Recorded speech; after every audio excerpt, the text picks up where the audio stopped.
Russia has agreed, in principle, to evacuating Ukrainian civilians and troops holding out in a Ukrainian steel mill in the port city of Mariupol following a meeting between United Nations UN Secretary-General Antonio Guterres and Russian President Vladimir Putin.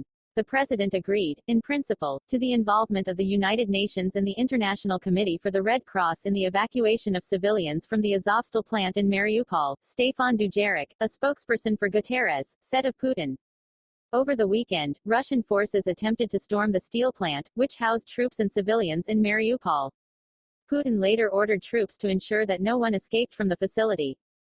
Ukrainian President Volodymyr Zelensky has previously spoken of the devastation at the hands of Russian forces in the hard-hit port city, calling it inhuman.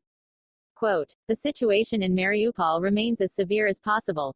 Just inhuman," Zelensky said earlier this month.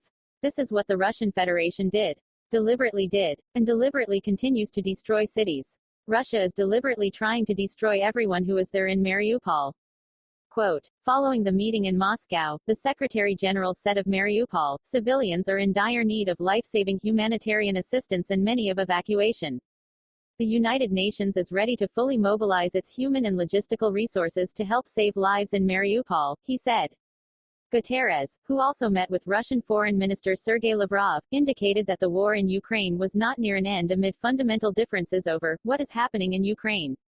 Quote, "I had a very frank discussion with the foreign minister, Sergei Lavrov, and it is clear that there are two different positions on what is happening in Ukraine," Guterres said, noting that to Russians the attack is a special military operation, but that the UN believes it is a violation of its territorial integrity and against the Charter of the United Nations.